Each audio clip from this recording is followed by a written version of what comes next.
dedicated game channel by Coconetta.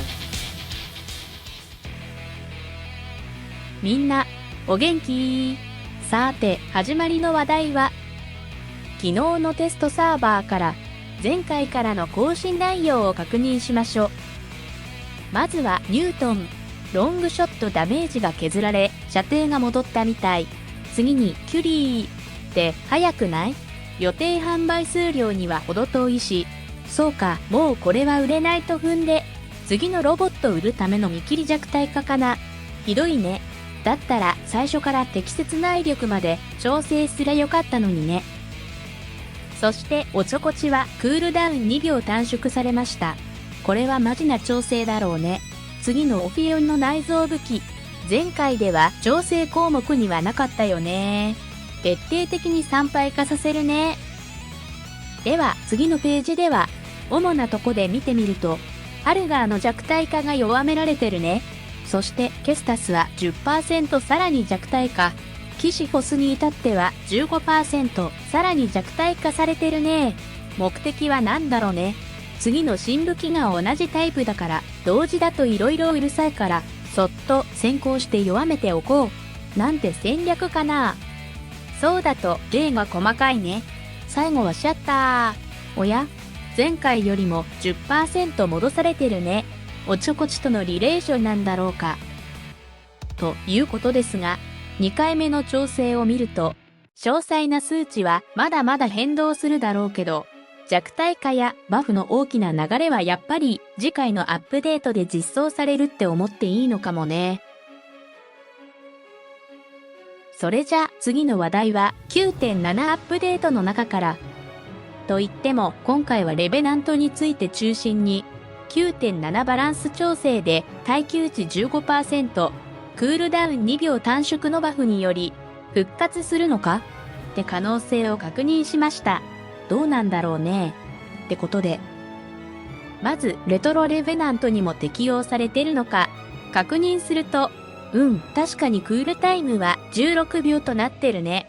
それじゃ、どんなコンビネーションが良さげなのか、いろいろあるとは思うけど、今回は、耐久値増加を利用して防御力を高めよう。そんな考え方となります。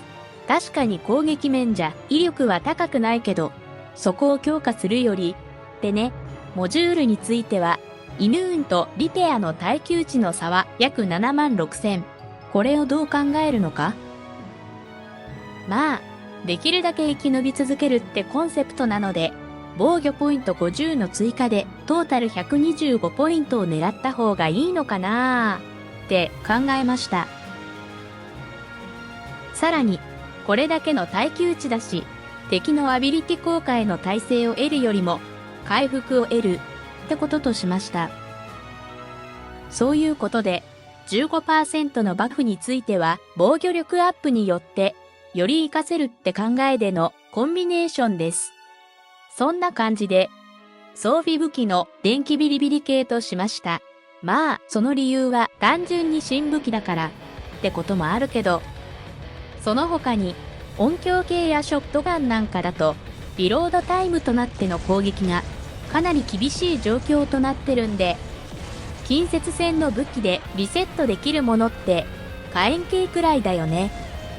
そうなるとどうせ敵へ突撃するアビリティなんで 100m 射程の制限あるパワフルな武器、これってしっかりとマッチしてるんじゃないかな。そう思ってね。それではこの電気ビリビリグルーヴ系レバナントのダメージとアビリティ展開についてしばらく注目してみましょう。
まあ防御力を優先した結果なんで仕方がないけど、アンプブーストがこの時点で47。これははっきり言って威力がやっぱり足りないね。防御力は申し分ないと思うけど、課題としてはモジュールを変えるのか、それともドローンを変えるのか、そんな対応が必要のようです。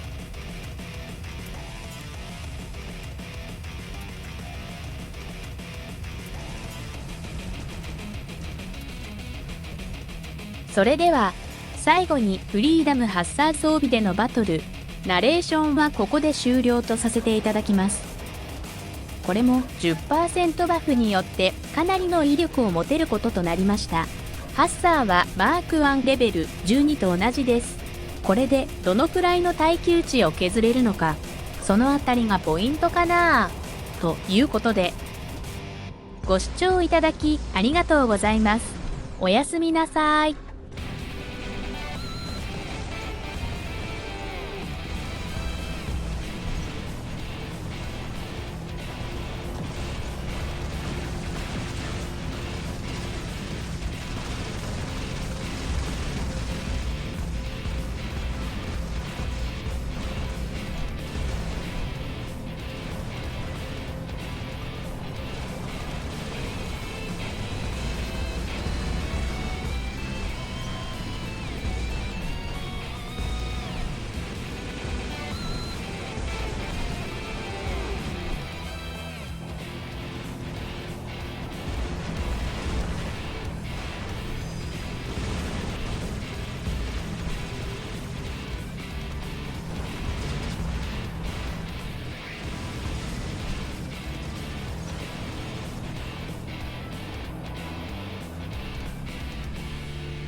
とろける雪解けのようだね。